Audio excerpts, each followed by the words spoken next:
Well, good evening. Thank you guys for all coming out. This is a great turnout. We weren't sure what to expect. And first, I want to just say thank you to it's National Law Enforcement Day. So thank you to our law enforcement. So they're not here because I think you guys are going to get rowdy, I promise. I think they just want to know what's going on. And they want to be able to answer questions for you guys. So we also have basically every director in the city. So any question you may have, if you leave here tonight without your questions answered, it's because you did not ask them. So you guys should be able to get every question answered tonight, that's for sure. I want to introduce our city council. We have our newest city council member, Justin Green. And then Councilor Lisa Ford. Her husband, State Representative Ross Ford, is here as well. So, and her dad's here too. I just want to throw that in there, Ollie. Vice Mayor Christy Gillespie, and then Councilor Johnny Parks, who spent a number of years in prison. He was working there. He wasn't in prison, but I just like to throw that out there. But I just thank you guys for taking the time tonight, and it shows that you have questions, you have concerns. We want to make sure that you get, again, all of your questions answered. I got to say, I was excited about this. The master plan has always had an amphitheater on the plans for the event center, and so the citizens voted for that in the bond package back in 2011. Which is looking forward. This is probably a little larger maybe than than what we thought it was going to be, but it's pretty exciting. The economic impact to our city is going to be incredible. I want to thank Notes Live for investing over $70 million into this project. What I love about when they came to us is that they want to address all of the negative questions you may have. They want to make sure they're all answered, and they come up with solutions every single time, and I think that's the best part of having this private partnership with them. So we'll turn it over to the city manager, and he will share more information with you guys. Thank you, guys. Thank you, Mayor Webby. On behalf of all the city administration, I'd like to welcome you. My name is Michael Spurgeon, and I have the honor of having sent the letter out to probably all of you, inviting you. And I can tell you, I could not be excited more to see so many folks that are here tonight that are obviously have questions, maybe concerns, or you're just interested. I saw a couple of folks that live on the other side of Broken Arrow that are here just because they're interested. We've got a planning commission member here that also has some interest. And so on behalf of the mayor and council, thank you for being here tonight.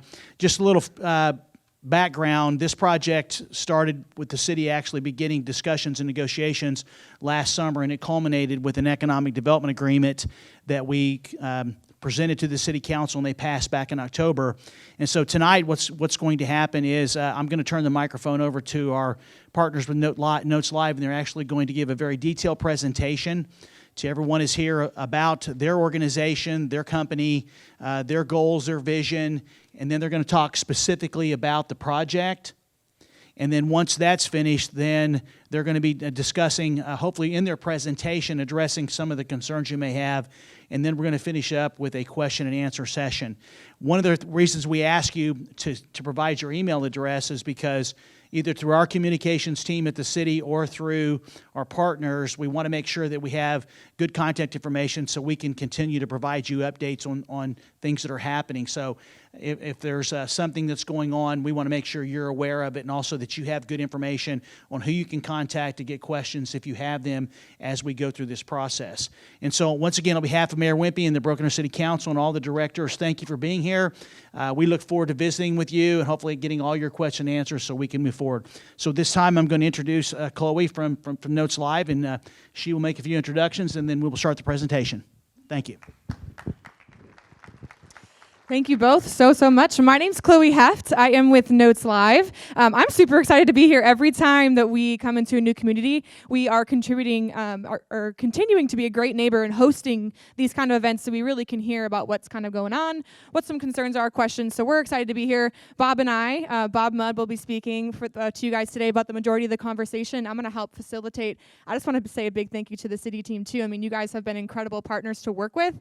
Broken Arrow is awesome. I mean, the amount of community outpour we've seen has been super impressive. So I'm happy to be here today with Bob. Bob and I have been with Notes Live for many years. It's been really We've been close for a long time. I look up to him very much too, just for a little shout out there. He's really great, and he doesn't know that, but now he does. So we're excited to be here. Going over some things today.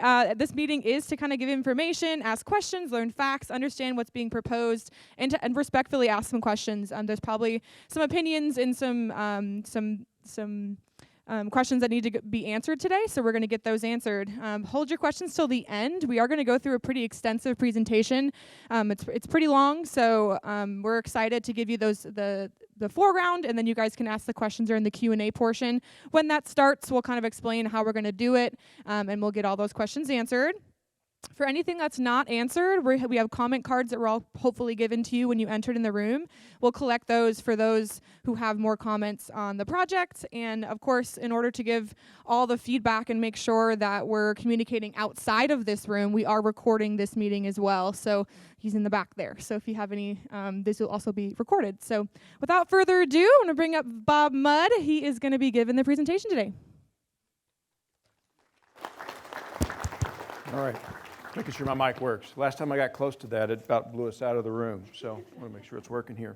Well, thank you. It's a warm welcome from Broken Arrow to me. I have been here now probably a couple of dozen times, maybe a few less than that, and have eaten in your restaurants and have gotten to know some of the community.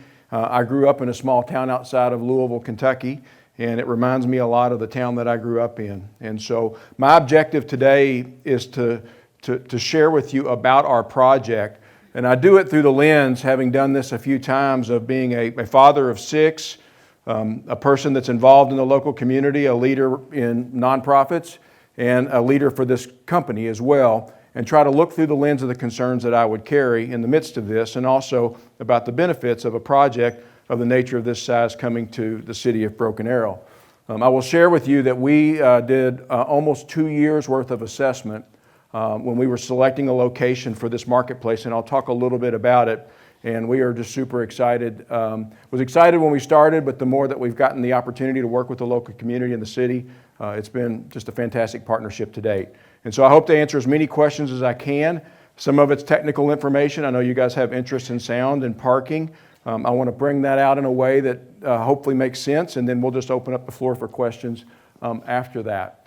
We'll be touching base on the process that we're going to go through, an overview of what is the amphitheater actually going to be, what is the architecture going to be, what's our plan around some of the concerns, parking and sound and security.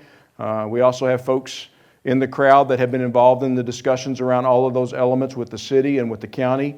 That will also be available for questions as well. And we'll wrap it up with a question and answer session at the end.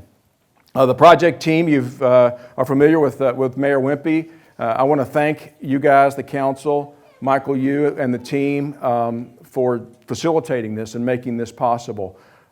Typically, these things just go through Planning Commission, and it's a very narrow venue for sharing information and having a dialogue. Our desire for putting these types of events on is to build a partnership with a local community. We are looking at investing nearly $80 million into this project, and our objective, you will see in the end, is that everybody in Broken Arrow sees it as an asset to their local community. And we can't do that unless we understand how you view this project. And so much of what I'm going to share today is going to be based on the feedback that we've gotten from you along the way.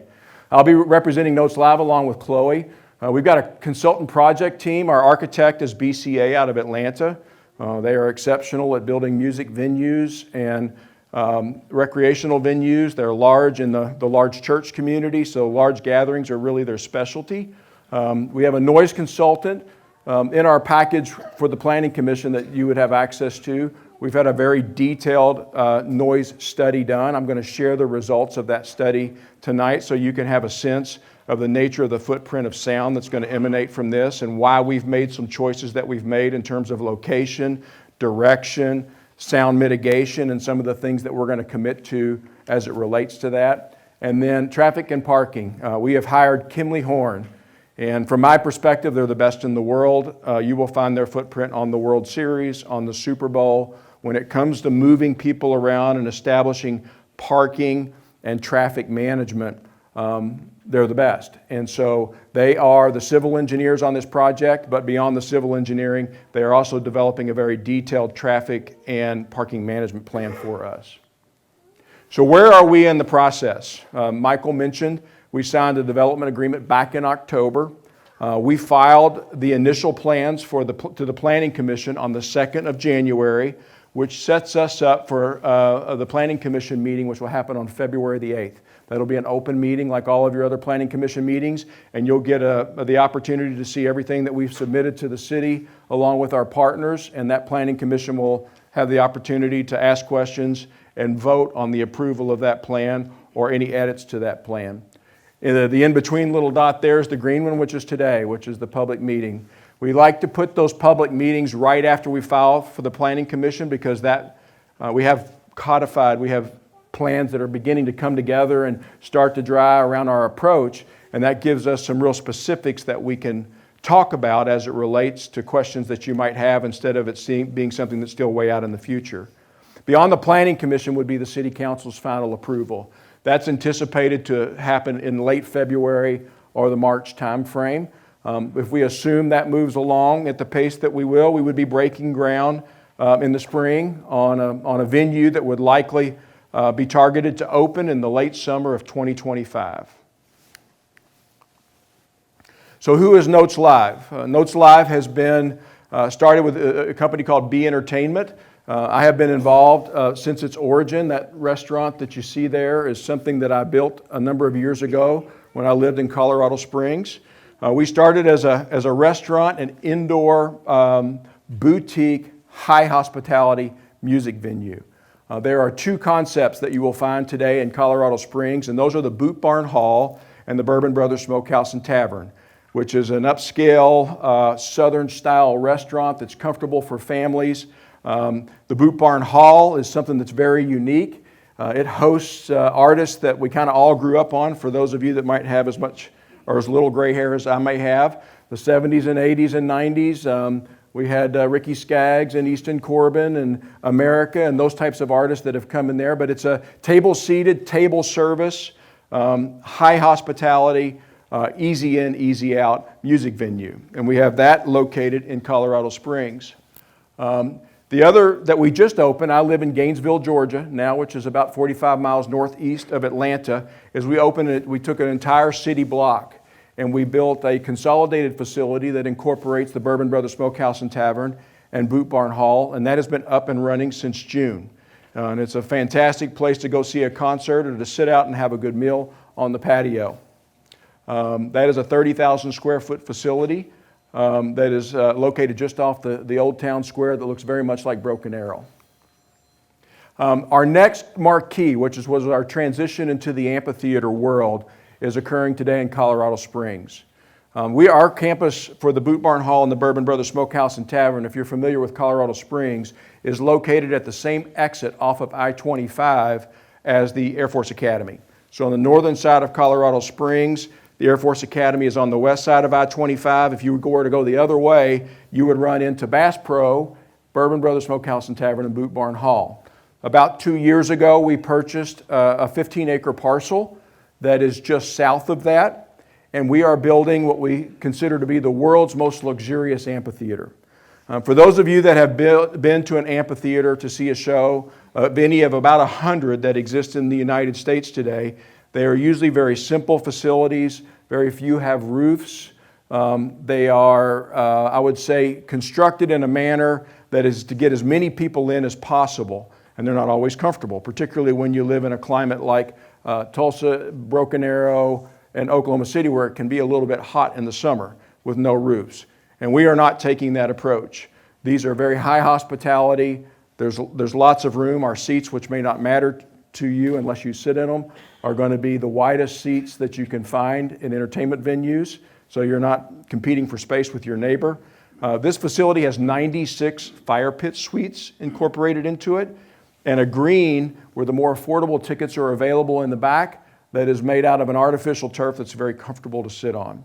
At the back of that, we are building a hospitality project called Roth Seafood and Chop House and the Sunset Hospitality. It is a 30,000 square foot facility that looks down into the venue, and you can be having dinner and watching Bob Seger at the same time. So it's a really beautiful place, and we have our first act booked, which I'm told I'm not allowed to say who it is, right, Chloe? For the second week of August this coming summer. We will open up in Colorado Springs. People ask often, and I will tell you what type of artists, and I'll address it a little bit more specifically.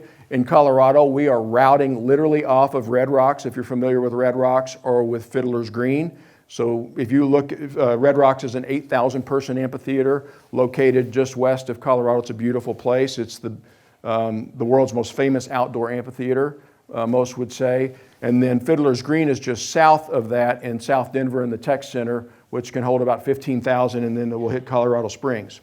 Part of our business model and why we began considering Oklahoma, Kansas City, northern Texas, and some other markets is there is a large unserved population in this industry. Markets of 1 million people or more, which would be defined by an hour's drive from a location, are great markets that can serve the entertainment industry well. When you begin to look at Oklahoma City and Broken Arrow, the Tulsa market, they both have indoor facilities. Oklahoma City has a very dated outdoor amphitheater facility located at the zoo, but there weren't any first-class cities. So a lot of times artists will leave Colorado Springs and they will either go or Denver, they will go to Houston, they will go to Kansas City, or they'll go into the Dallas markets, and they will drive right past many of these markets that are a little bit smaller. And since COVID and the way the music industry is changing, there's a significant opportunity for artists that sit in that, I will say, below the top 5. So I'll call it take Taylor Swift out and maybe a couple of others, but everybody else that can monetize and have options during that summer touring season. And our business model is to go into those markets and build high hospitality, beautiful amphitheaters that are timeless in the nature of their construction. And you'll see a little bit about that in just a second. So this is, if you look over the left wing of the stage at the top, all the steel is up today, so it's kind of neat seeing it come together, is Pikes Peak. If you look over the right, you will see what used to be the chapel at the Air Force Academy. It's currently under construction with a big box, but it's got the front range of the Rocky Mountains sitting right behind it, and this is the hospitality building that sits up at the top. So why Broken Arrow? Again, many of you may have already been asked by folks as they walked in, I thought you were looking in Tulsa. We did. And we went, looked at many sites in Tulsa, but we have a very specific set of criteria when we look at a location for an amphitheater. And we just couldn't put our finger on the right place. And so we began to broaden our reach a little bit, because if you look at the nature in which tickets are sold, and this will drive the economic impact that we're going to talk about, approximately 25% of the tickets to these A-list shows will not have Oklahoma license plates. So it's going to be folks coming in from northern Texas or Missouri or Arkansas, and to have it at a location that sits alongside the turnpike and its authority and its ability to handle traffic and its proximity to major thoroughfares to get people in and out to the region, it was very attractive. When you begin to look at the site, it checks all of the boxes. We'll get into some of the very specific concerns, which I know you are probably carrying in your mind, which is traffic and security and sound and parking. And I'll talk through why this site makes so much sense from our perspective as it relates to a location. That is frankly just coupled by the fact that both the people and the administration in Broken Arrow have just been fantastic partners. And so we're excited that it does meet the criteria as we move forward. This facility will have approximately 45 to 60 shows per year, maybe 50 to 60 shows per year. And you're looking at a window for these shows being between April and October, and I'll go into some of the specifics. So it's not a lot given the amount of time that we'll be touring it through. So, doing the math, a couple times a week, you're going to see a show during that season. So what is the nature of the construction? We are, a number of the folks at Notes Live are just old baseball fans. And we love Fenway Park, and we love the stadium in downtown Denver. And when we began to ideate about what we wanted this to look like, the mindset was brick and steel. We want an old age look that would be timeless in its nature and stand the test of time from a weather perspective also. One of the challenges that we had to figure out in the construct of this is we're not putting a roof on Colorado Springs, we're not putting a roof on our outdoor venue in Murfreesboro, but due to weather, safety, heat, we're putting a roof here. So we had to figure that out, and we believe we've got a really attractive way to do that. There will be 214 covered and catered suites. So there will be a seating area in the front with a series of what we call fire pit suites, and people will, well, that could be a fire hazard. Well, it's not really the big fire pit suites where you can roast a marshmallow or fall into it. It's a very low grade, it's controlled with an off switch at each individual unit, and it's really for aesthetics when you're walking in. I'm going to imagine that most people are going to turn it off in the middle of summer here in Oklahoma because it puts out heat too. But once the show starts, the artists require that you take it out anyway because it interferes with show lighting. And then it becomes a place where you can set your plate or your cup, and there will be anywhere between 4 and 10 kind of the nice wicker chairs sitting around it. So it's really intended to put you into a setting that feels like you're watching a concert from your backyard. In the back, which is where this picture is taken from, there are a series of large community and corporate suites. Those are areas for gathering where events can take place before a concert starts. And then once the concert starts, if you've been at any of the major sporting venues, you can kind of walk down and grab a seat in the front. That's the nature in which these suites are constructed. And we'll be hosting premier Grammy award-winning national touring acts. There's been a question like, how can Broken Arrow get Blake Shelton? Well, if you look at the way the industry works, those acts are routed by typically one of 3 companies. And each of those companies are very thirsty, very interested in these markets that have a million people and are underserved.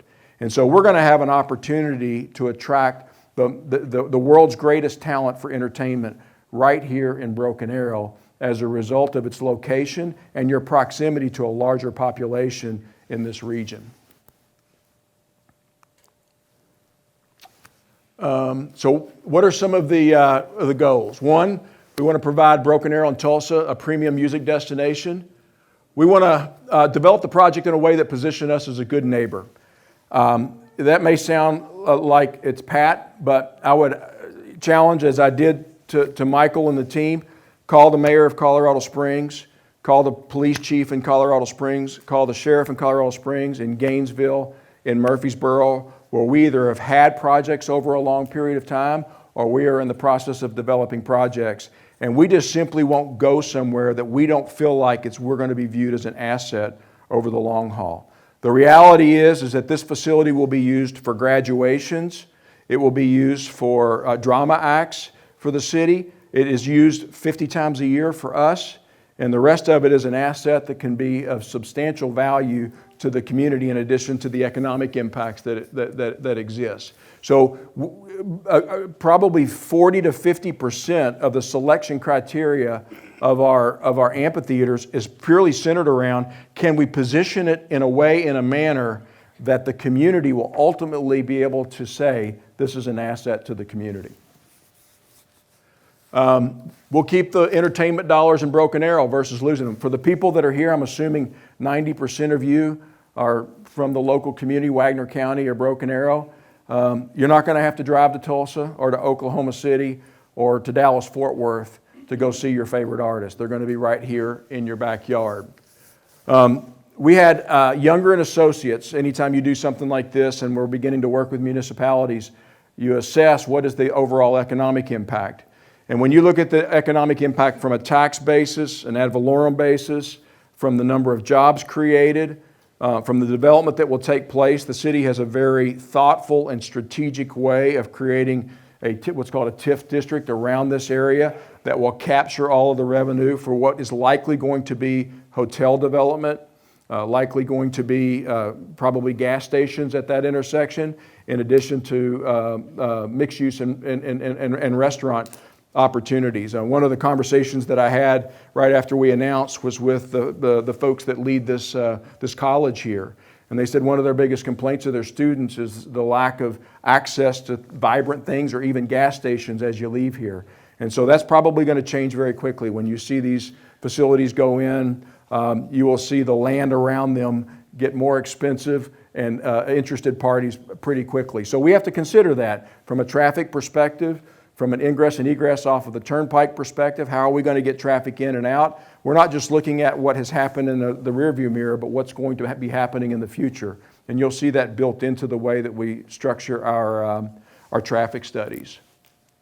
We'll provide seasonal jobs. The job number is going to be in the 300 without pushing into the other businesses that are likely to be attracted to this area as a result of it. And so I think the ad valorem to the county, to the school system was about $1 million in the first 10 years. It is situated on the Creek Turnpike on the north side of Events Park. So I think I'm pointing in the right direction. Am I pointing north? Okay, so we're right over here, maybe 200 yards further up the Creek Turnpike. It is actually not in Events Park. It is on a parcel adjacent to Events Park on the north side. I'll show a map just shortly. Of the $2.6 billion, there's $933,800 anticipated for the ad valorem. In addition to that, we have agreed to a 1% additional tax on all ticket sales, all food and beverage, and all services to assist the city with the infrastructure and the things that they're having to bring to the table that over time can be offset by the business that's generated from the concerts. It'll fuel improvements in and around the area, and the exits probably north and south as well. So what are the concerns that we've heard today? We've got a great team at Notes Live. I've also been in communication with Jennifer and Aaron at the city. We've kept our ear to the ground. What is the public concerned about? And the main areas are parking, traffic, safety, and noise. We're fortunate, to be honest with you, this is the first time this is the 5th or 6th market that I've done this in over the last couple of years. I've got the police chief here. We've got the sheriff for Wagner County here. These are folks that we've already had discussions with, and it's just very encouraging to be able to have that level of collaboration. It is a true public and private partnership that it is working from my perspective. And I want to address as many of those concerns as I can as we go forward here. Kimley Horn has completed a detailed traffic and parking analysis. Charlie, it's a quick question, will that be made available through the planning process, or how can the public get their hands on that? It should be, if not, we can. Okay, so we'll make it a part of our filing for the Planning Commission, and you can have access to all of the studies. It's a couple 100-page report, but it will show every intersection was assessed, traffic counts were done. We anticipate the amount of traffic that will be added as a result of this and the other development, and the times that that's going to happen and the type of traffic that's going to happen. I'll walk through a little bit of that in just a minute, and the improvements that ultimately had to be created so that we can create a successful location here. I mean, one of the criteria at its simplest level is it has to be safe, it has to be convenient, and we have to be able to completely drain that site in 40 minutes or less, or we won't build on it. So the first thing we did was subscribe Kimley Horn to put this report together to make sure that we could in fact achieve that. So there are some very significant improvements that are going to take place in and around the park. A couple here of significance is there's going to be an expansion between the Creek Turnpike and 101st, New Orleans, all the way over to Evans, would be to the east. There's an improved rail crossing. Some of you may know that you can come out of the back of the school, and there is a way to hit up on Highway 51. That has been an intersection that has been deemed as problematic in the past. One of the things that is going to occur as a function of this is a new easement is in process to go over the rail line that exists there, and it's going to bring out that northern exit on Highway 51 at a lighted intersection, as opposed to some folks trying to take a left turn on Highway 51 there that can be very problematic. There's addition of direct access to the Creek Turnpike from Events Park. We are working with the Turnpike Authority such that when people are leaving and heading north, which if you look at the traffic flow is going to be the predominant direction that people will be leaving the park, We are working with the Turnpike Authority for there to be an on-ramp to the Turnpike directly from Events Park, so they'll never even have to come out to 101st to use that intersection to get onto the Creek Park, which is very efficient. A quick look at the location. We're sitting over here at Northeastern State University. You've got the Challenger Sports Complex over here to the east, and obviously 101st, and then this up here is Highway 51. The amphitheater is located on the southern part of the parcel that sits just north of Events Park. For those of you that are familiar with the Events Park, this is the fishing hole that we were told we could not mess with by some friends of mine. So we've made sure that that is actually going to stay the same or get a little bit bigger. But this road here cuts across to the school as you head east, and the amphitheater will sit here at an angle. And I'll talk a little bit about why we've got it positioned in the nature that we do when I talk you through the acoustics study that was completed here. In a broader section, you can see where it sits with the Muskogee Turnpike just to the north. This is a rendering. This takes the actual amphitheater that has been completed by our architects. It shows the location. The one thing to ignore here, because we have made some changes, this parking lot is not contemplated here. The city wanted to keep that part of Events Park completely green and usable. And so what you have here is the amphitheater pointing to the northeast, which is an industrial area predominantly over here. And there's the lake down here, and this is the turnpike is here on the south side. You've got the ballparks over here. So this gives you a sense of what it would look like from an aerial when it's complete. So what is our parking model? Obviously, when you put 12,500 people, which in Oklahoma is really about the size of a big high school football game, but when you put them in one location, you have to have a plan for addressing it, and we've got a good one. One of the real benefits of its location is this university. Building a parking facility for the exclusive use 40 to 50 to 60 times a year is both not environmentally friendly, and it is also expensive for its limited use. So one of the things that we did is establish a partnership here that I'll speak about in just a second. But for 12,500 people, which would be a sold-out event with an assumed staff on site of about 140 to 150 people, we had to create a parking model to accommodate it. They have looked at like facilities in Des Moines, in some suburbs of Arizona, and at BOK, and determined that about 30% of the people will be dropped off, take ride share, or other forms of transportation. The industry standard is about 40%. We've gone with a conservative estimate of 30 because it is a little bit outside of the density of Tulsa, and ride share and Lyft is not exceptionally well developed out here yet. I'll tell you it'll happen pretty quickly once the amphitheater goes into play. But if you do that, that leaves 8,750 folks on a sold-out show that we've got to figure out how to park. In Oklahoma, the average number of people per vehicle is between 2.5 and 3 that go to an entertainment event of this nature. So we took the lower of that at 2.5, and when you do the math, we need about 3,500 parking spots to accomplish this. And the manner in which we're going to accomplish this is there's going to be about 2,300 to 2,500 here on Events Park, and we have contracted, the city has actually contracted with Northeastern to use the parking here for 1,000 spots that allow us to use existing infrastructure that, as a result of the change in the college model, is available in the evenings when we would be needing to use it. It would be a revenue source to the school. The location of the parking spots is currently contemplated. You can see here this would be the 1,000 at the school. This piece here would be north of the amphitheater. There would be a section south, and then there would be a proposed lot that also benefits for the remainder of the time when we're not using it. Is obviously going to benefit the rest of the park as well on the south side of the property. This is a quick look, and this is literally a cut and paste from the Kimley Horn traffic that I'm working with the city to construct. We're literally in the civil engineering plans as we speak. But you would end up having the roundabout put in here at Evans. You would have the light up here at Evans and 51. This would be the new entrance and exit out the north side of the park that would hit Highway 51 to the north.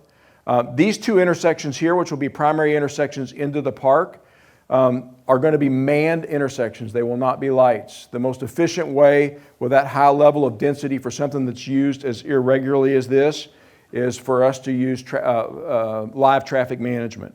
So it'll be a combination of signage and live traffic management that handles those two intersections, and then here on the entrance to the Creek Turnpike and the location here to the west will be lights. What's not represented here is what will end up being a loop back onto the Creek Turnpike. And we do have that structured or generally placed, but it's not necessarily on this rendering. So 100% of the events will be parked on site and at Northeastern State University. So there will be supplemental. So there'll be 3 ingress. So the 3 ingress to the site will be the 2 on the south side of the park and the 1 coming in off Highway 51 on the north.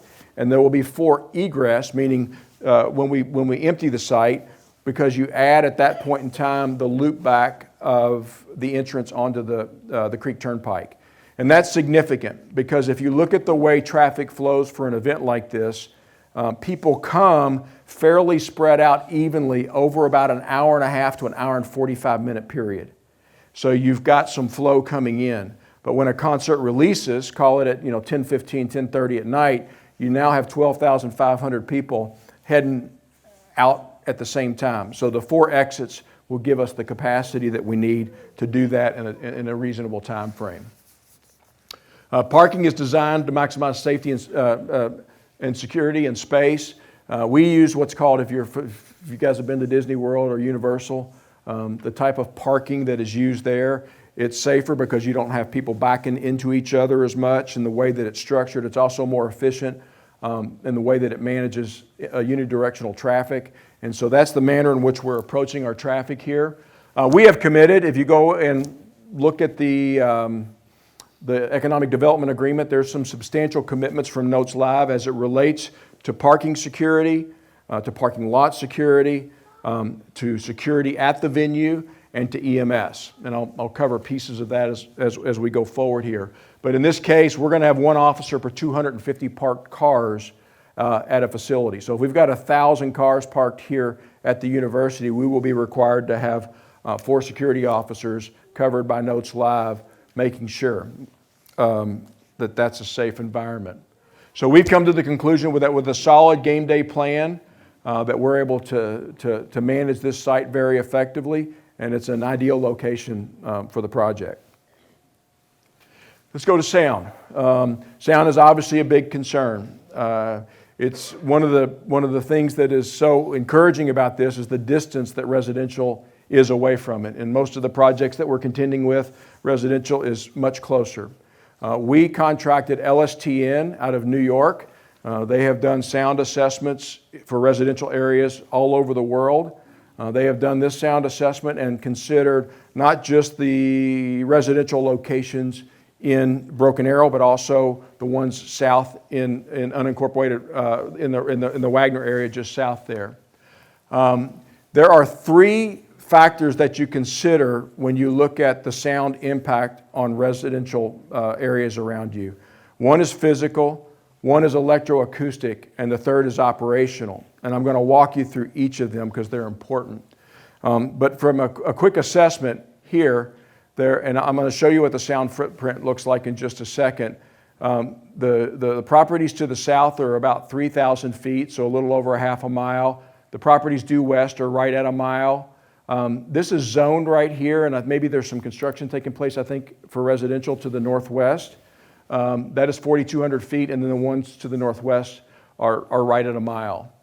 The stage is surrounded by 2-story solid surface. So if you look at the way that we are constructing it, to the south, to the northeast and the southwest are going to be all of the facilities related to our concessions, our restrooms, and our security. And that's very intentional because it keeps that footprint of sound from bleeding. The other piece that's very important is the back of the concourse is about 45 feet. So if you go from the base of the stage right here to the back of the concourse, that elevation is right at 45 feet from the base of the stage. And that gives you substantial acoustic dampening from a physical perspective. And I'll talk about some other strategies that we have put into place as well. Along with that physical strategy is we are committing to require the artists to hang what is called their array of speakers below 40 feet. And that may sound simple, but if you can keep it below the rake of your building, then its ability to transmit sound over long distances, which I'll show you, is substantially diminished. So how do we do that? This is an example of a line array. This is actually the architecture of our facility. And I'm going to talk about two different types of sound because it will affect different communities differently. This shows from the line array located below 40 feet the direction of your high frequency sounds. High frequency is very directional and it travels longer distance. So if you hear a siren, sirens are high in their nature and they travel directionally. Your lower frequency sounds, bass, are the sounds that you feel. They're more omnidirectional. They're more difficult to control. Infrastructure has less impact, but they don't travel nearly as far. And so those pieces have to be taken into significant consideration when you think about it. So the structure of this is really critical. We hang it below 40, number one. Number two, we only serve the front seating bowl from the stage. The back 40% of the venue is served from delay clusters. So there will be poles about 2/3 of the way back in the venue that direct speakers with delay clusters so you can amplify the energy that comes with sound directly at the people without having to force the volume all from the stage. And that allows us to give significant control to our ability to have that bleed outside of the facility. So, some commitments. Next I'm going to talk about is operational mitigation. Because we can have nice buildings, we can have great strategies for hanging, and we could have, Eric Church come in and the guy who's got his stuff, he turns it up too loud. So what do you do then? Because they've got a lot of power that they can play with. That's where the operational controls are really critical. Number one, we've committed not to function in any manner, even for sound checks, before 2 p.m. when schools are in session. We sit right next to a school. We're going to be a great neighbor to that school, and there will be no activity before 2 p.m. of amplified sound. The second thing is we are going to implement noise detection at the residential areas.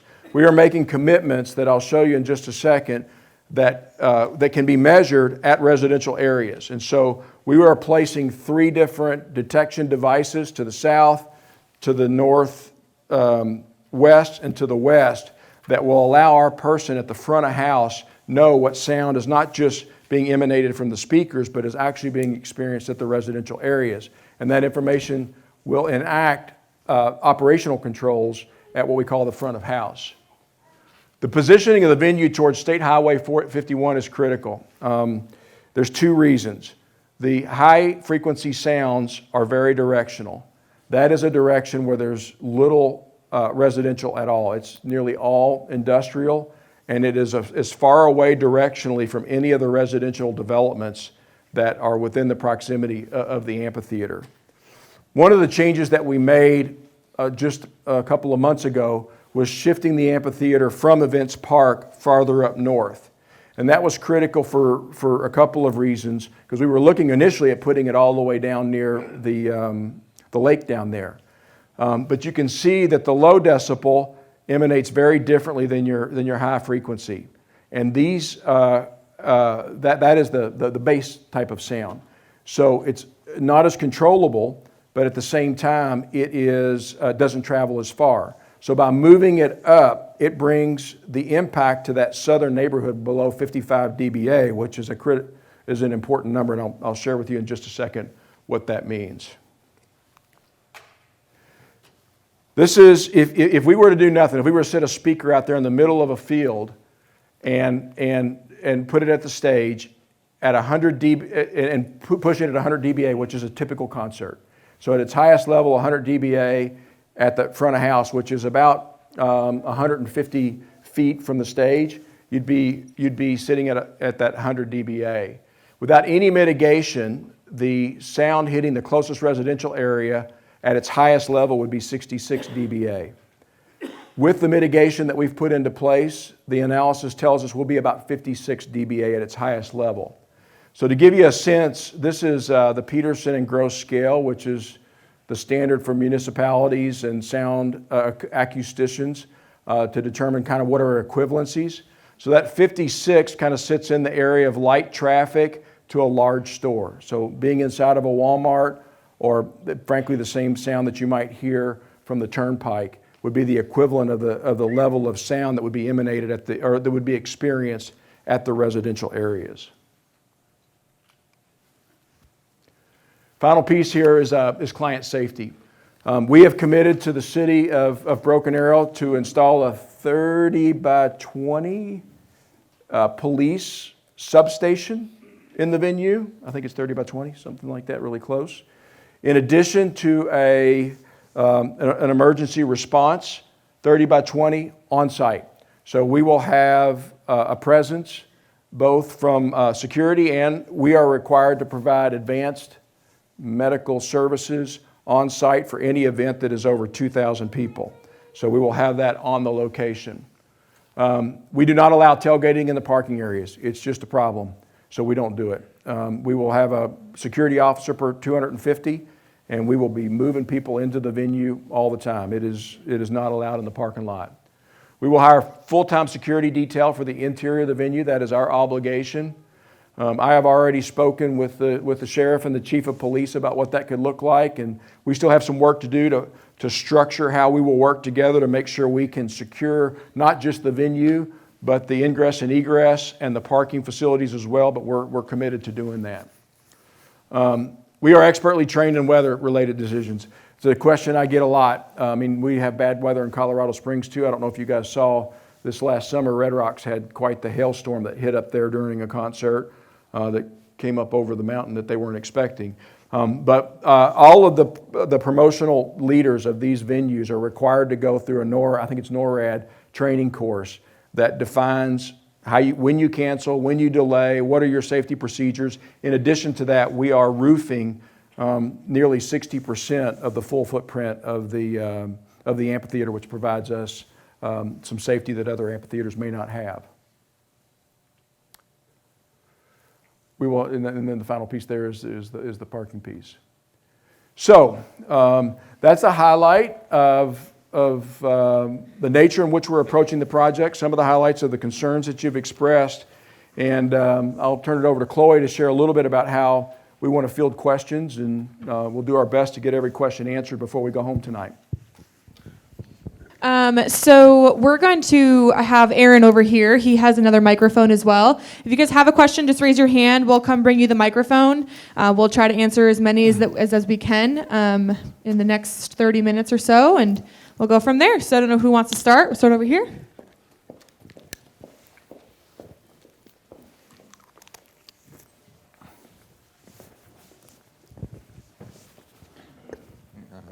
I live in Inglewood, which is just around the bend. Hello? Is it working? Okay. I have two questions. One is, if there's parking here at NSU, there's a 2-lane road that goes over to 91st. It's further than to get to 101st, but that won't take any additional traffic. And I was just mentioning, I want to mention that there needs to be some way to keep those 250 cars at the end from heading north on 91st. Do you see what I'm saying? I think I do. So 91st is the road that runs parallel to the park turnpike, and then bends around behind the college. Turns in, right. Got it. It cannot stand any additional traffic. And so please give some thought to some way to mitigate that. Maybe you put a bar down and force people to 101st Street. So Okay. that's a comment, and I'd like you to take that seriously. Second, on the taxing, and they talk about so forth, you're adding a penny tax for your deal. But is there going to be any tax increase whatsoever to anybody in Broken Arrow? Like, for instance, when they they moved Driller Park downtown. Does everybody remember Driller Park? No.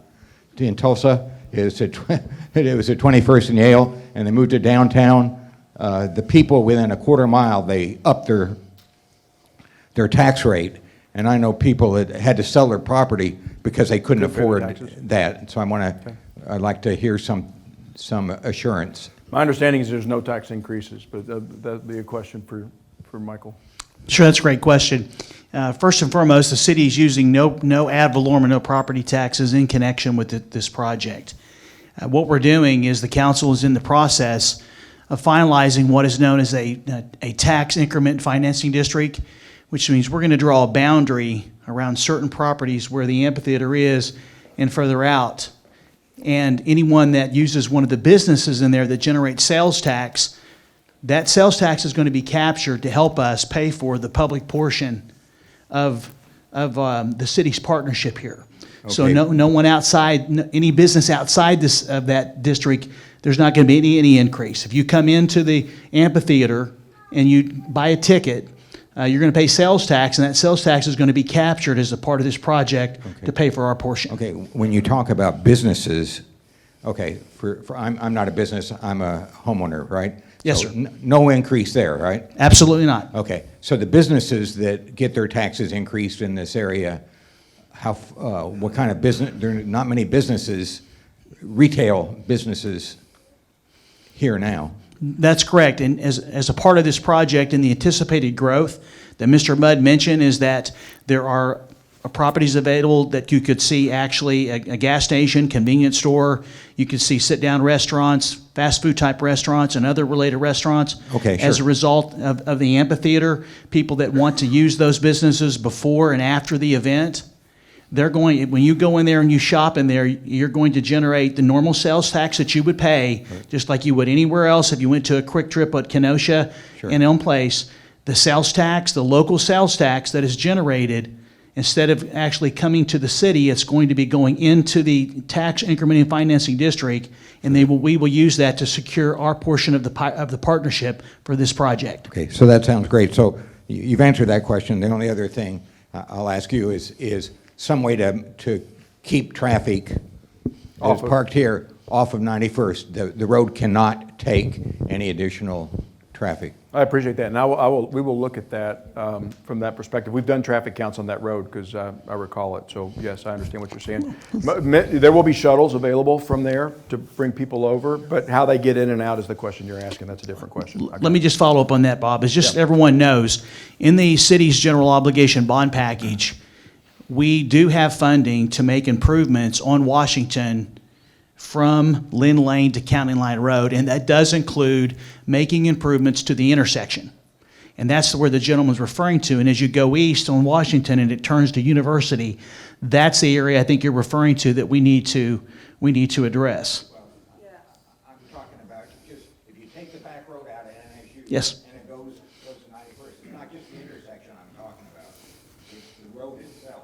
Yes, sir, I understand. I just wanted everybody to be aware is that we understand the growth of our community is happening in the south and the east part of our city. And so the voters have approved public dollars to be able to make those improvements. And we recognize that that road that you're referring to needs to be addressed. And so that's something we're going to be looking at as a part of, not just a part of this project. We were looking at that as a part of the growth of our community. So we understand your question, and I will make sure that I get with my team and we take a look and make sure we try to address that as a part of this project in the next couple of years. Thank you. Start from here and then find my way over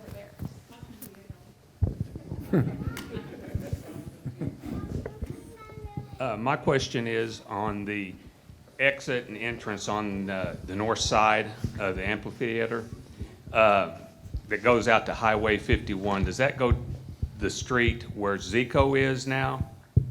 Will that be a light on Highway 51 there at 91st Street? Yes, sir. Okay. The industrial park that sets back in there, will those people be able to use that road to enter and exit the industrial park also when there's no events? Yes, they will. Okay. Will the entrance off of Highway 51 where it's currently at, going into the industrial park, will that stay open? It will not. And the reason that it will not is because in order for the city to be able to get a road on the east side of the school, the railroad has certain requirements. In order to get a new crossing, you have to close a certain number of crossings.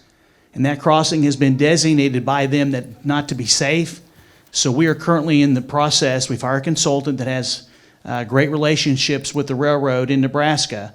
And so our plan is to secure a new crossing across for that road, and then we will tie it into 91st there to have a protected light that the state is going to build on the highway. So we will keep that road open until we complete our road up to 91st, but eventually we will have to close that crossing. Well, the issue, I'm in the industrial park, and the question I have there is we have probably 40 to 60 semis a day coming down into the industrial park. Will that new road facilitate that amount of traffic? Yes, that road will accommodate. That road's going to be a 3-lane road because that's going to be used for ingress and egress to the park. I mean, to our park and to the events. And so we recognize the number of businesses that are back there.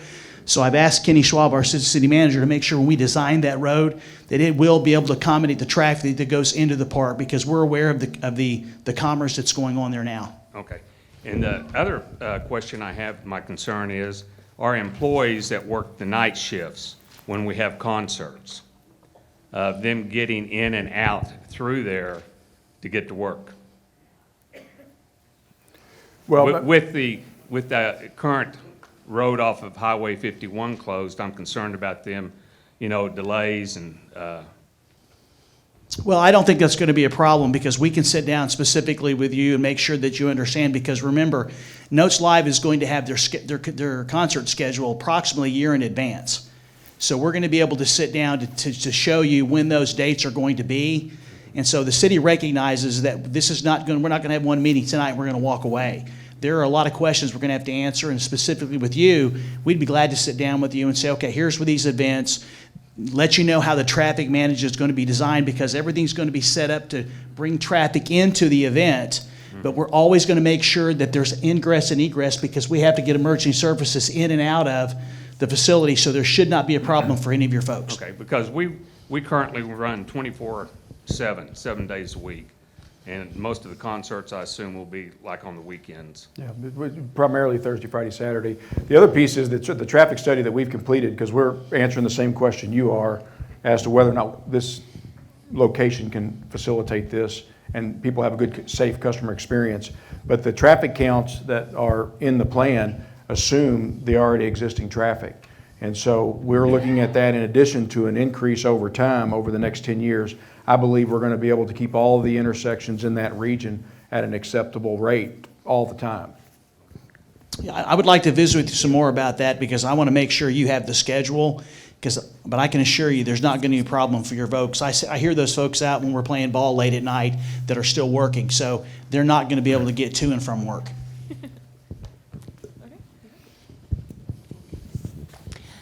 My question is for Mr. Spurgeon.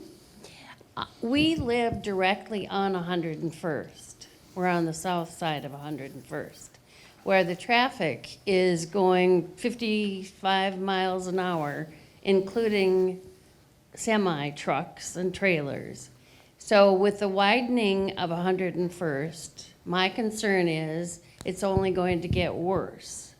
Has the city or the county, now we're in Wagner County, so I don't know if Wagner County has considered putting speed bumps on 101st up to 225th, or how we can minimize the traffic speed limits. And as with the amphitheater going in, obviously the traffic is only going to become greater. So just in the planning, I don't know what you may have or how you can address that. My second question is for you, with the building of these amphitheaters and the event centers in other communities, how have these amphitheaters impacted the value of the homes in that close proximity? Has it enhanced the value? And I don't think that you can answer this, but I think all of us are concerned about the values of our homes and how they will be impacted. I understand that, and I'll be honest to tell you, I don't have empirical information on single residential homes value. What I can tell you is experientially, and both in Murfreesboro, Tennessee, and in Colorado Springs, developers have purchased locations around it as closely as possible to add residential capacity. If you look in Colorado Springs today, there is a condo development that will have 222 units east by maybe 60 yards from the back of our amphitheater.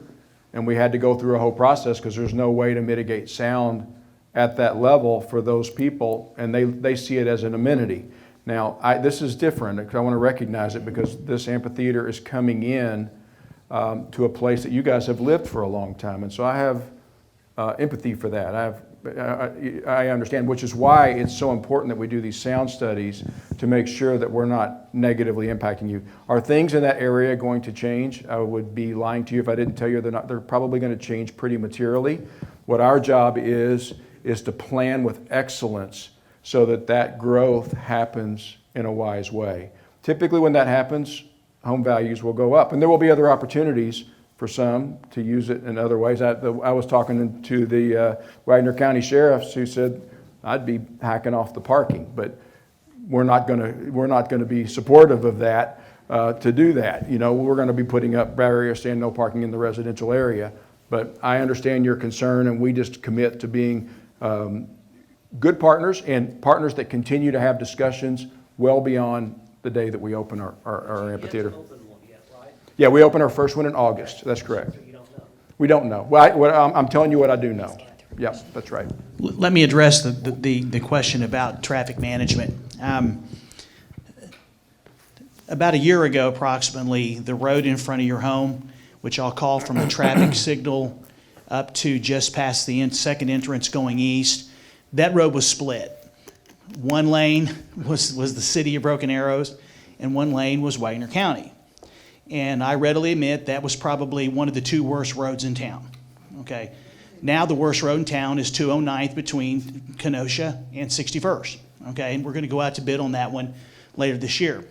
The city worked a partnership with Wagner County to actually, we swapped. So now the city has complete jurisdiction of that road in front of your home there on 101st or East New Orleans, and then the county picked up some property or some improvements a little further to the south. So when you build one of these facilities, you do two things. You look at the public infrastructure improvements that you have to make to move traffic in and out of there, and then you look at what traffic management. And so as a part of this, we've talked to the chief of police and his team about the need to increase enforcement in that area.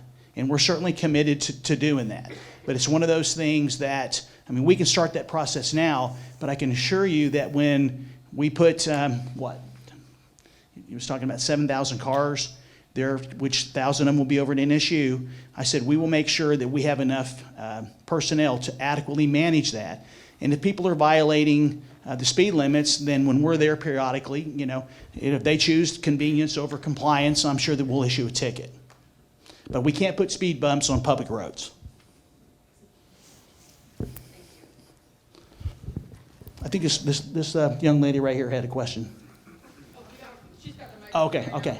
Yes, ma'am. My question is, the money that comes in because of ticket sales, concessions, anything at the amphitheater, is that tax money going to the city of Broken Arrow or to Wagner County? Okay, so we create the TIF district, and then dollars are spent within the TIF district for the tickets, for the concessions, and any businesses come in. The sales tax, all the city's sales tax, the 0.355 is going to be captured. And that will be captured as long as we need the TIF. It could be up to 25 years. We just reached an agreement with Wagner County that they will give us a portion of the sales tax that they would receive over a 10-year period. And it's actually tiered to where it's like 100% of their sales tax for the first few years, then it goes to 75, 25, 50, 25, and then at some point in about 10 years, all of the sales tax that Wagner County that was going to the TIF will actually go to the county for their use in whatever they choose in their general operations. And what about the property tax? There is no property tax here.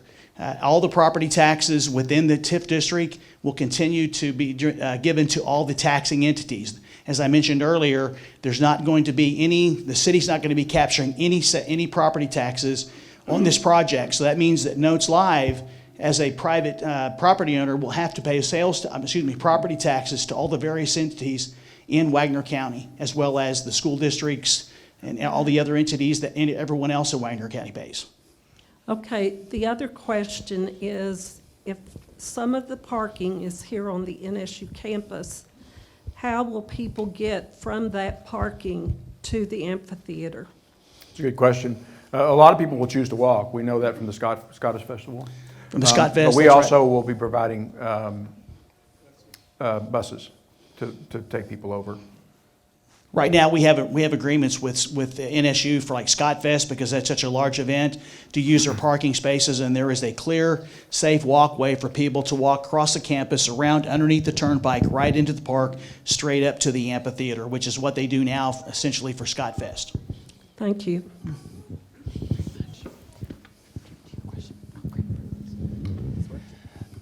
So the plans in Colorado Springs included high-end restaurants. Do we know any plans or future potential customers from that aspect? At this point in time, we do not have a plan to put a high-end restaurant in here. The location is probably not one with the amount of traffic that you would need, with the location being off of the main road for something like that. But I would expect that you will see a material amount of development over the next 10 years in this corridor at the Creek Turnpike. I will share this parenthetically with you. We bought the property between Christmas and New Year in Murfreesboro, Tennessee. It's a little closer to the city, about maybe a little bit small, maybe a little bit bigger than Broken Arrow, a suburb of Nashville. And there were 6 parcels that were in the proximity of the 22 acres that we purchased for the amphitheater there. By the end of March, all 6 of those pieces of property were under contract by restaurant or hotel developers or mixed-use developers. In this audience right now, there are interested parties, landowners, site selectors, and potential builders that are just as interested in this project as we all are, because of the investment that they're considering making as a result of this project. So we believe that, as Mr. Mudd said in conversations with our economic development team as well as the Wagner economic development team, is that there is going to be growth in that area. And that was something we're taking into consideration in terms of what the city's commitment is going to be, to make sure that the infrastructure is there to be able to accommodate the growth that's going to happen in other areas, not just the amphitheater. Any opportunities for any kind of light rail system or anything servicing the amphitheater? Not that I'm aware of. I mean, to me, looking at the amount of parking that we have and the availability of parking, the space to be able to parking, I don't see that something that we would be considering right now. And from an economic perspective, you would need a lot more density of people than 12 or 15,000 people to think about that, I think.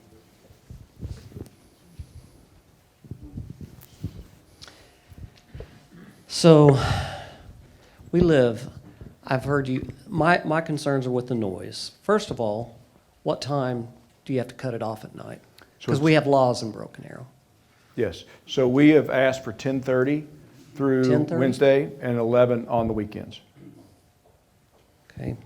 So I saw your graphs and you were concerned with the south and the west. We live about 5 properties to the east, and it's pointed northeast. So why, I didn't see any concern up there. You had red drawn everywhere except for the east. We wake up Saturday morning to small speakers for an event at the park. inside our house. You cannot tell me that this is, I mean, I know you gave a fancy explanation from the sound team, but that's theory. I mean, we live there, and then there's tons of neighborhoods out to the east. Why was it initially, and I read all the stuff from day one, initially it was said we were going to point it towards the turnpike. The closest neighborhood that way is a mile. We're a few hundred feet away. And lots of neighborhoods and lots of houses. So, I mean, my concern is, why was it not pointed towards the turnpike? We looked at the footprint and the impact as it relates to the density of residential. I don't know where your house is, and I would actually be happy to pick a phone call up with you. I'll give you my card, and I can look specifically at the modeling. And it is theoretical. That's all you can do at this stage. It is highly accurate over time. It is proven to be so, but I'd be interested in better understanding. I mean, I can tell you from experience that we wake up in our bed on a Saturday morning from little speakers from an event in the park. And so much of we that- hear the guys yelling at the softball park. Okay. I mean, and that's just little things. That's not a huge concert. I mean, and for Mr. Spurgeon, I mean, you're supposed to represent the citizens. I mean, we're not representing a business. I mean, I get it. There's a relationship. But, I mean, what about us? And there's several thousand homes out to the east where it's pointed northeast, right?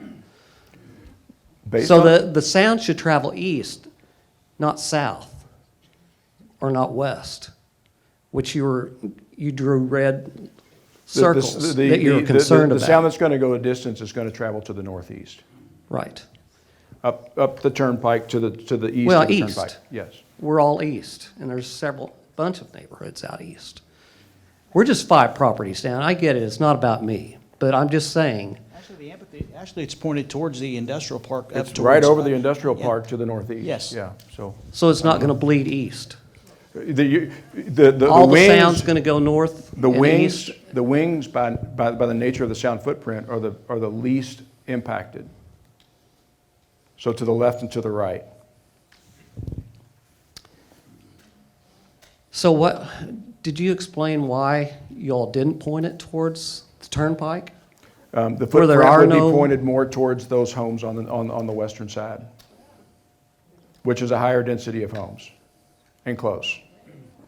The western side is NSU, and then Northwest is a large development to the northwest. We can pull the There map is. up. how far?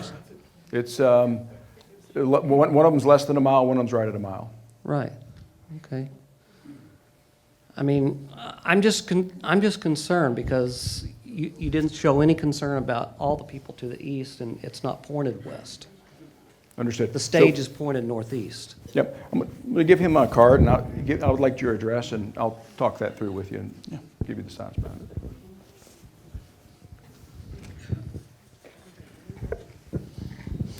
Okay, so I'm concerned also about the noise.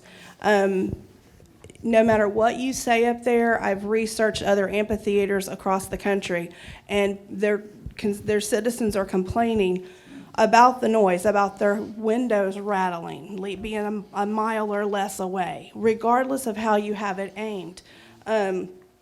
Also, they talk about the crowd chatter. You can't control that. You can only control your speakers. You can't control the crowd. With 1,000 people parking here at NSU, getting out of, 1,000 cars, probably 2,000 to 3,000 according to what you said were in cars, getting out and talking and, coming, walking through there. I'm less than a mile away from there. It's going to be constant chatter. We're going to hear the concerts constantly. Why put this in the middle of all of these neighborhoods? There's got to be another place for it. I mean, honestly, can I see a show of hands of the council members and all of the people doing this, who would want this in their backyard? Honestly, nobody. And I've lived in my house for over 20 years. I moved here in that location. I don't have a problem with the city growing. That's great. I love that it's grown in the 23 years I've been here.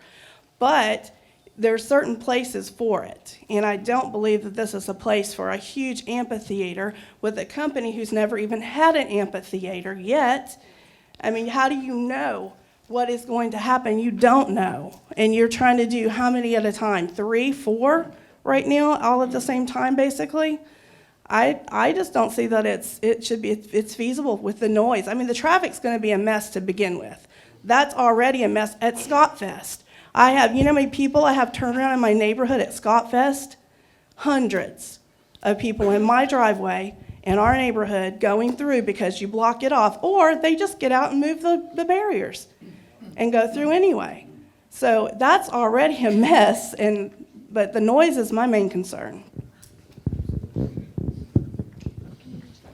Thank you so much, sir. Hi, thank you for allowing the town hall tonight. Thank you. I know you guys have put a lot of hard work, a lot of thought, obviously a lot of effort. I'm all for entrepreneurship. I'm all for growth and revenue into the city. However, my big point of concern kind of has to echo with that, is that there are very few places in Broken Arrow that we had when we were considering building a home a few years ago that had 1 acre to 2 acre, half-acre lots that were outside of all of the congestion and the noise. And I don't know how many people echo that feeling of mine, but that is the reason that we purchased, and we purchased a higher price for a lot, was to be outside of the congestion, the noise, still feel like we had a country feel, but be close enough to town. And I echo the concerns that there's so many things that look great on paper and look great in theory, but in practice, they don't pan out and they're not reality. I echo the fact that from Scottfest in general, we see people walking down the street all hours, tons of people having to wait for them as they cross the road all the time as we're trying to get to events for our own children, trying to get to the grocery store, trying to make an appointment. At night when we're trying to take children to activities, things like that. And if we're having 8 to 10 events, it seems like per month, based on what I'm reading, that's upwards of 13 to 14,000 when you add in all of the workers and all the security coming in and out of this particular neighborhood, 8 to 10 times a month, presumably on the weekend. That's our entire weekend flooded with 14,000 additional people right in our space. And I would go on record as saying we live in Charleston Country Estates, which is about 2/3 of a mile up the road. We did not receive a letter, and most of the people that I spoke with did not receive a letter, and this highly impacts us. Our children have been woken up to the concerts over here, even when it didn't seem the noise was loud.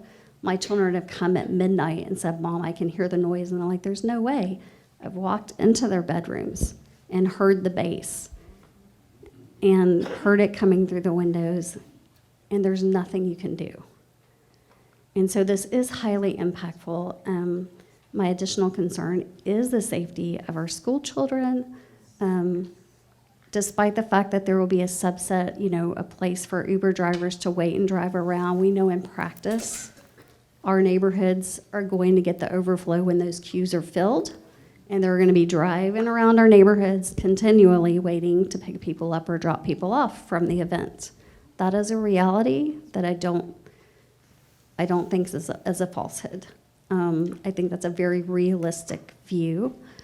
So my question would be, is there potentially another site, another location that could be considered for your project?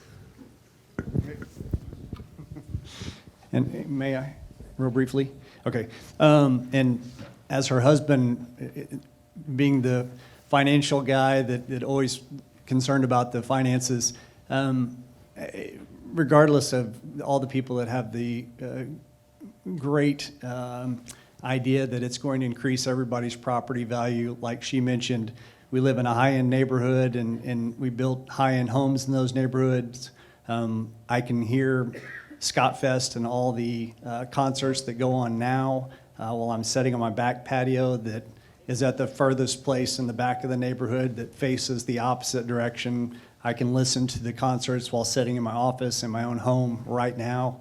And it's not going to increase the values, it's going to decrease the values, which it sounds great if you don't live in this area, and I'd be more than happy for a raise of hands or business cards or anybody who would be willing to go ahead and give me the $50,000 to $100,000 that it's going to reduce my property value by, because I know the majority of people who are excited about it don't live in this area, but the people who live here who it'll actually impact, that's a huge amount of money, and I don't think anybody's going to be willing to step up to the plate and go ahead and make that contribution. And I love Broken Arrow, and I love the economic impact. It's just, this hits home, and so I'm just voicing a concern for, I think, myself and other people that live nearby us, so whatever that's worth. Thank you.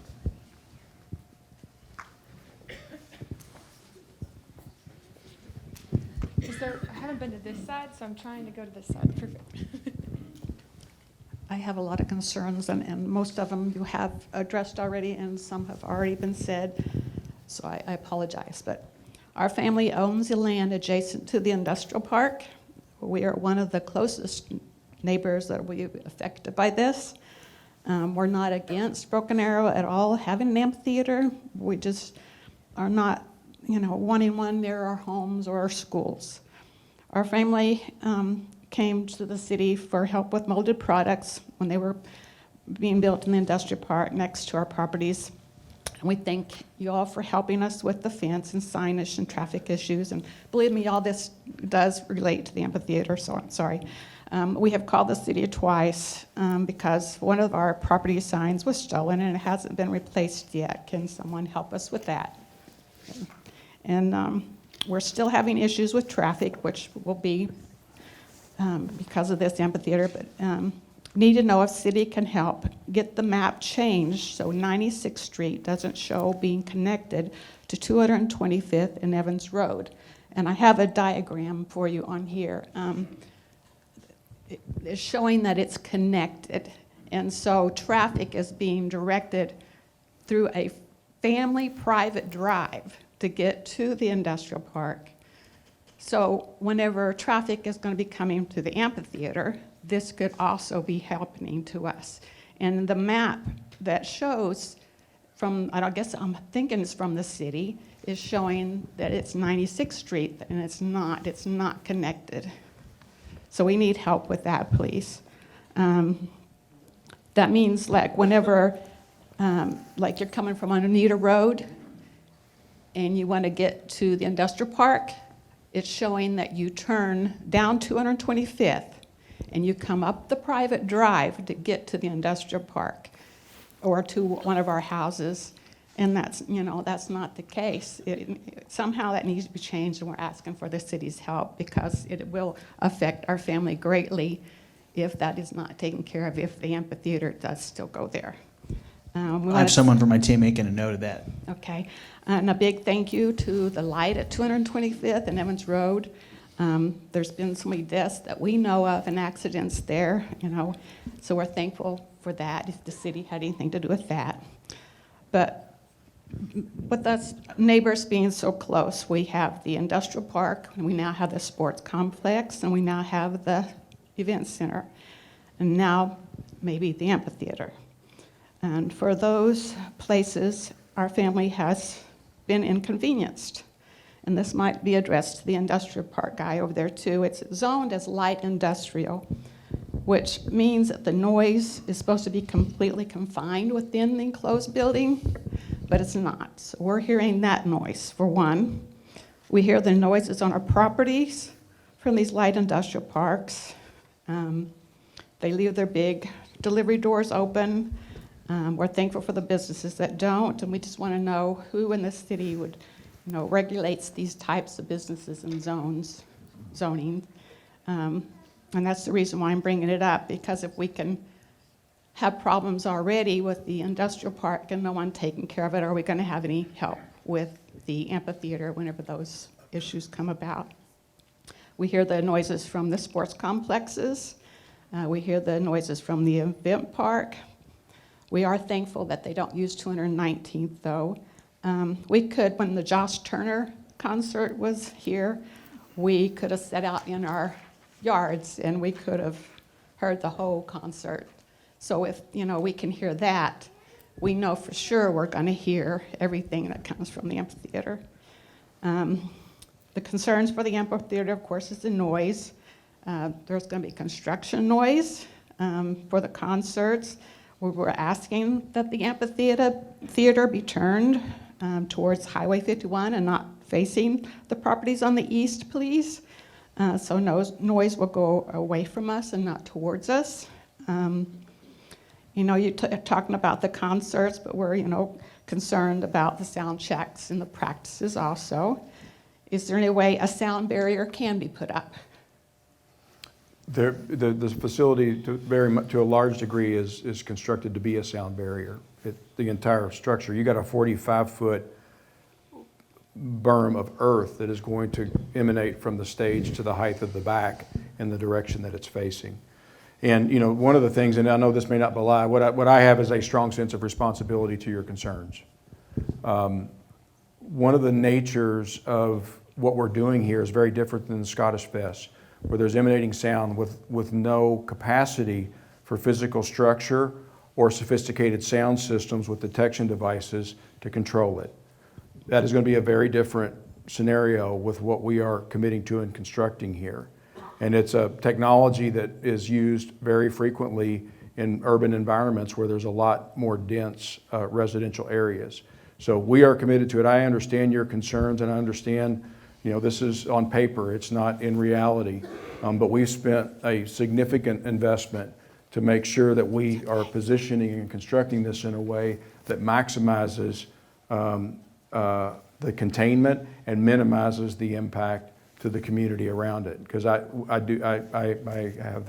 understand your concern. And like this gentleman, the map was going, towards the other way. It wasn't being addressed to us at all. You already addressed security. Let's see. Okay, the traffic. You're saying there's not going to be an entrance and exit off of 219th. Is that correct?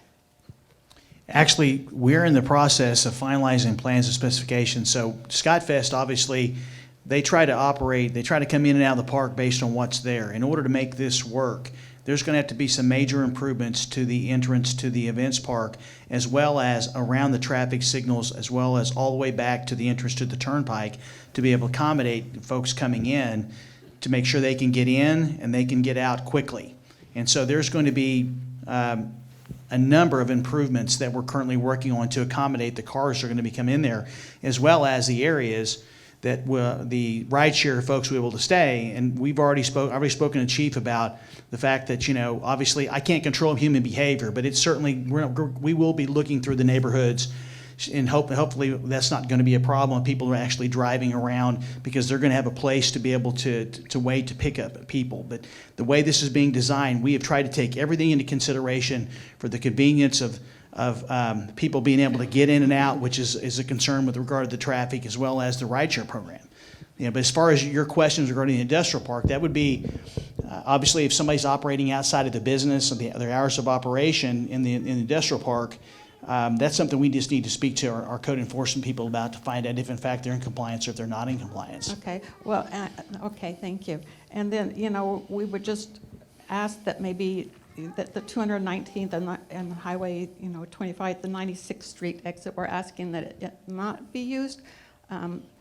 But you were mentioning to that gentleman before that you're thinking about closing down 219th so you can get another entrance off of Highway 51. Is that correct? Actually, that's exactly right. As I look at it, to me, the street numbers, you come off of Highway 51, you go into the industrial park, you have to go over the railroad tracks, okay? Eventually, that railroad track crossing will be closed because the city is going to build a a better road that's going to tie into the new traffic signal that the Department of Transportation is going to install at 91st and Highway 51. So what you'll do is you'll come off of Highway 51 onto Washington, you'll turn south and come down to Gary Street, and then you'll be able to turn into the industrial park, as well as be able to turn right into the events park. Well, we would prefer, you know, our family land comes out, that entrance and exit, and we, like, you know, the gentleman from the industrial park, you know, we would prefer not to be intermixed with all the traffic that's going to be coming and flowing through the industrial, from the amphitheater. Well, there'll be no way for them to exit. Eventually, when that crossing is closed, everyone going north will either have to get onto the turnpike or they will have to go on the road that'll be on the east side of the school to go up to Highway 51 to get out onto highway off of Washington to get out on 51. The Turnpike Authority is going to be putting an on-ramp onto the Creek Turnpike right there at 51 within the next couple of years. So you'll be able to jump on the turnpike, you'll be able to go onto 51 back to wherever to where you are to go home. And we're asking that there would be please signage put up at 225th and 219th to show exactly what exit in our street to use for the amphitheater, so they don't come down these roads and use our driveways as turnarounds like a lot of people do.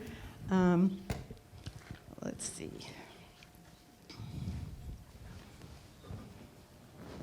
My other question was, why isn't there an entrance to the Creek Turnpike off of Highway 51? But you mentioned that maybe in a couple years they're going to address that? Yeah, that's in their plan. We were advised last summer that they plan on putting an egress or ingress onto Highway 51 going east, I believe. There you can get on the other direction, but you can't get on if you're on Highway 51 going west. They're going to be installing one there. Actually, that was something they had planned unbeknownst to us. But you had mentioned that they're going to put one now off of 101st because of the amphitheater. That's something we're in discussions with them about how we can actually make that work. Obviously, there's a lot of turning movements that you have to take into consideration, but we've had discussions with them, and they're more than willing to work with us to come up with something that actually is going to, as Mr. Mudd said, will allow people not even have to leave the parking lot, as I understand it, to be able to get on to the turnpike going back east, which allow them to make the determination how they're going to get back to their house from there. Because with this amphitheater, there is going to be a lot more traffic, not only on 101st, but on Highway 51 also. So it would be nice, you know, because a lot of traffic comes down Evans Road, 225th, to go get onto the Creek Turnpike. And, you know, you are going to be fixing 101st, but who's going to fix 225th? It's getting all messed up, too, because there is no entrance onto the Creek Turnpike, and amphitheater is going to cause so much more traffic. I mean, it's already, you know, doubled and tripled the traffic to 225th and 101st just once the creek opened. As a part of the agreement that we have with Wagner County for them to support the project and to generate a portion of their sales tax, we are going to make some improvements on Evans right there to be able to accommodate, because we understand that there's going to be vehicles on that road. Okay. You already addressed parking. Our concern is, of course, about the drugs and alcohol. You know, concerts, not all concerts, but we know performers, they bring their performers and workers and the audiences, and, you know, we are concerned. You know, there's going to be, there's going to be security, but we are concerned about the children at Rosewood, for their safety and for their employees. Will there be security at the school? Well, actually, these events are not going to take place during school hours. I mean, there may be some rehearsals, but essentially the concerts are going to be happening after school hours. We're going to coordinate with the school district. I mean, like I said, we'll have the schedule for a year or so for parent-teachers conferences and events that are going on. I'll be in a position that I can talk to the superintendent and his team to talk about these are the dates of the events, and then work with them to make sure that there isn't any conflict in terms of when concerts going on and when there's something happening in the school. Okay, because you had mentioned earlier before that it was going to be 2 p.m., but school doesn't get out until like 3:30 or 4. There'll be no sound checks before 2, and there won't be any, the concerts won't start till in the evenings. But the sound check will be at 2? But the limit that we're putting on it is 2, no, not before 2. We would consider that. We would consider that. I'm going to give you my card, and we're going to just connect directly so I can get to some other questions. Okay. It's been discussed. It has. Can you help me pass this back, please?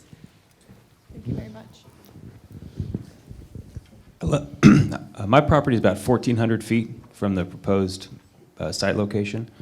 At Scottfest this last year, my children and I, we were in the backyard. We could hear cursing from whoever had the microphone, the artist. I have 5 small children. So apart from the noise level, my question is, am I going to be able to discern language from my backyard? I understand hearing noise is one thing. Am I going to be able to understand what they're saying is really my question. And apart from that, are there guarantees or, you might say it's 56 decibels. And what if, I'm just going to take your word for it, but what if it's substantially higher than that? What course of action should we be taking in that event? Well, we're filing this report with the city ordinance, and we're making commitments to the dB levels and to the operational interventions. So it will be a matter of city ordinance because it'll be a part and parcel to the PUD, which is the planned use development, which is enforceable by the city. I don't know how to answer your question related to whether words would be heard because I don't have that level of expertise. Being that it is outdoors, are artists allowed to use any language they want? To contain it would be, for me to say no, there's not going to be foul language would be dishonest of me. Sure, because it's substantially different from the BOK Center, which would be closed, private. This is essentially a public.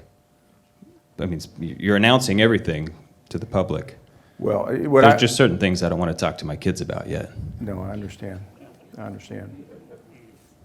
Okay, so you don't know. I don't know the answer to that.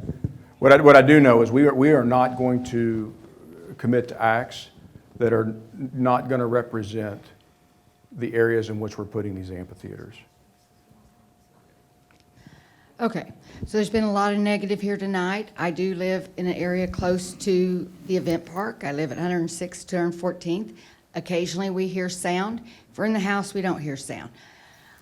We have not found that the traffic is any worse for us for Scottfest than it is every day when the kids go to school. Traffic out there with the school kids going to school is worse every day. But I want to thank you for the event park. I want to thank you for all the improvements you've done to the event park, and I want to thank you for bringing the amphitheater. I think it will enhance the area. And we hear so much negative all the time. I've heard negative about the Rose District, the New Orleans Square, and people said, well, I don't want to go to the Rose District. I don't know why they even did that. Well, if you don't do these things that y'all are doing, we're never going to grow. And if I can hear the music from the amphitheater, maybe I don't have the money to go to Eric Church that day, or maybe I don't go. But if I can sit in my yard and hear Eric Church sing, I'd be happy as a clam. Thank you for coming. While I walk over here, I actually have a question. How is this different from Scottfest? Well, Scottfest is on a flat surface.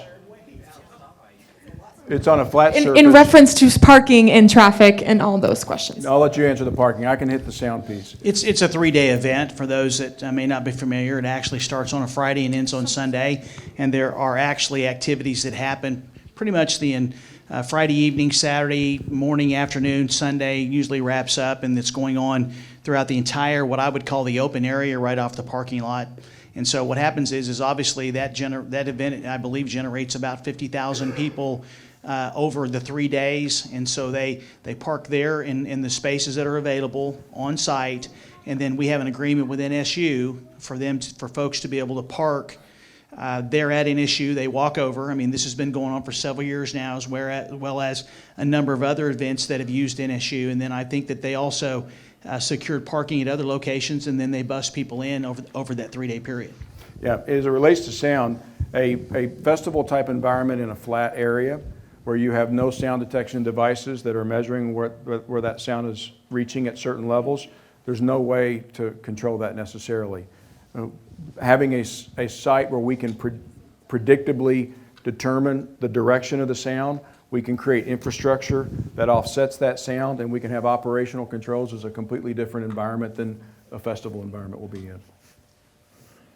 There's also going to be about a half mile north of where Scott Fest is, isn't it? That's correct. The city purchased 41 acres that is north of the park, and from where the facility is going to be sitting, as I understand, it's about 3,000 feet to New Orleans from there, from the back of the amphitheater.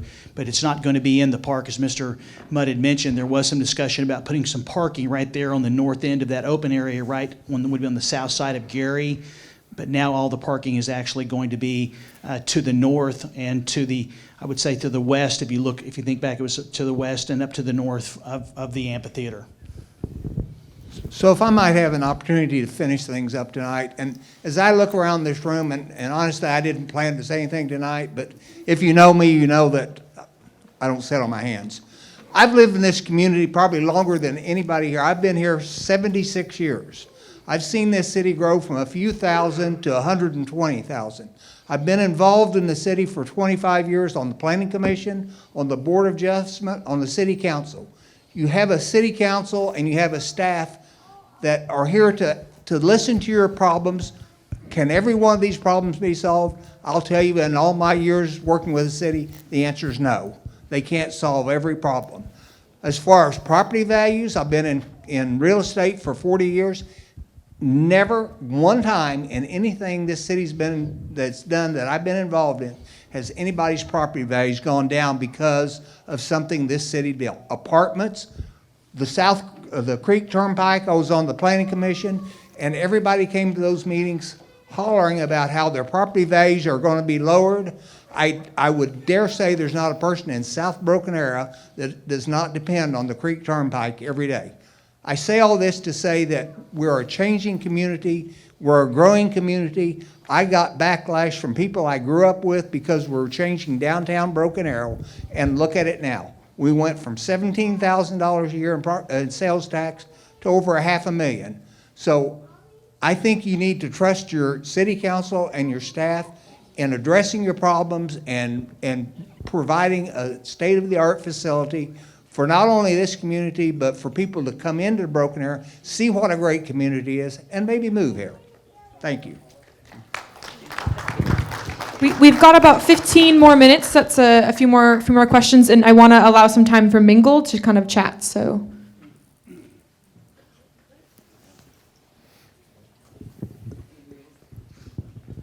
well, with anybody else that's lived here for a long time, my family goes back to the 40s, so I've been around. You're wanting to build an amphitheater, and having been in this area for as long as I have, and with my family and stuff, we've heard this story before. Tulsa built the River Parks Amphitheater. What's happening with it today? It lays in disrepair, graffiti, and all kinds of mischief goes on down there.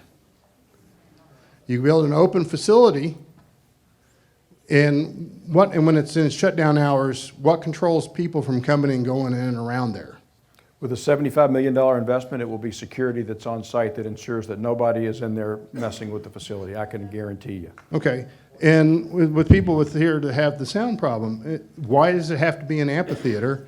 And I don't know about anybody else, but in July and August at 6 o'clock and 7 o'clock in the evening, last thing I want to do is sit outside in the mosquitoes. It just seems like a real bad fit. I mean, it would be a much better, I don't have a problem with the facility being built where it's being built. There seems to be some consideration for the traffic and stuff. But when you talk about the number of acts and the number of people that'll come, you'll get one or two, and then the word will get out is, oh my God, the mosquitoes ate me alive. You need to live here and know what it's like in the summertime. August is miserable in the evenings. Does anybody here not have air conditioning and not have it running in August? Anybody? Somebody stand up and tell me they don't have air conditioning. We asked those same questions to them when we were discussing the I was possibility. here when we had swamp coolers. There wasn't air conditioning. And I was a little kid, and I can remember sitting in front of the swamp cooler, rattle, rattle, rattle, rattle, rattle, and it's sweating my ass off. I just think it's a poorly thought out idea. If you wanted to make it a completely enclosed and air-conditioned facility, you'd be way better off, and I think it would maybe have a better chance of success. But amphitheaters in general in the South, where you've got really hot weather and you've got a lot of biting insects, in which there was no insect control plan mentioned, but it's a problem. Well, I would just say this, is that just coincidentally, we were having the exact same conversation last August about the facility. I mean, let me just start with your comments. First off, we're not Tulsa, okay? And this facility is not going to fall into disrepair, number one. Number two, it's not going to be neglected. There's not going to be graffiti. If it goes up, it's going to go down, okay? Police officers are going to be patrolling the area. They're going to protect their investment. And if the city didn't do its due diligence and determine, we would not be making the council, I would have not recommended, and the council would have not accepted the recommendation to do this. Now, they have state-of-the-art techniques and to try to reduce the temperatures, and we did talk about some of the things they have to do to mitigate some of the issues in Oklahoma at this particular time.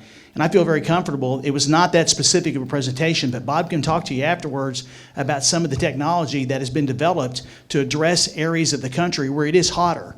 First thing they said was they're going to be covers, so it's going to be reduced, and they've got technologies that's going to reduce the temperature in the amphitheater by about 10 degrees, which is going to help, and I'm sure they've got something to do with mosquitoes because we made them aware of it. Well, we have done extensive research, and we are working with promoters that promote thousands of concerts every summer in the South. So there are many amphitheaters in the Southeast United States. From Dallas, I live in the Atlanta market. There are 3 in the Atlanta market. It's really hot in Atlanta. And Lake Lanier has got the biggest mosquitoes. They will carry pets away. So we can figure that out. In this amphitheater particularly, we have structured very large fan units that will move air through it. We are putting what's called hydro-chill turf in the back. You wet it down 2 hours before use. It's 18 to 22 degree reduction of surface temperature of the entire green in the back. So we're not walking in this with our eyes closed, hoping that we might roll the dice and have a great facility here that in a couple of years we'll see how it goes. We are going to be walking in with a world-class promoter that is guaranteeing us a minimum number of shows over many years. We have done market research that shows the number of tickets that are purchased at BOK, where those people come from, the availability of BOK, the number of acts that drive through your market on their way from a St. Louis municipality, a Kansas City municipality, heading down to Dallas or heading over to Houston, that would love to monetize their act right here. And there's 1 million people sitting here to do it. And I can tell you right now that the Toyota facility in Dallas, you can go to Arizona, those facilities are full every summer. And we're going to have a better facility than they have because our technology and our approach is very focused on high hospitality and comfort, including having wider seats than all of those facilities as well. Because it gets a little hotter when you're sitting next to the big guy next to you. So I appreciate what you're saying, but we didn't go in blind to it, is what I'm telling you. Well, like the hydro stuff you're talking about. Yes, sir. In order to cool people, it requires the ability for moisture to be emitted into the airspace. And in our high humidity environment, that evaporation rate is going to be greatly reduced. That's not correct. Hydro-chill cools the surface of the surface itself. Evaporation of water, that's the reason you wet it. Yeah, that's right. So If the air has got a really high humidity level in the upper 90s, which is not uncommon, that evaporation rate will be hindered. It works great where the humidity is like 50, 60%. It does work great. But where the humidity is in the 80s and lower 90s, it will not cool nearly as effectively.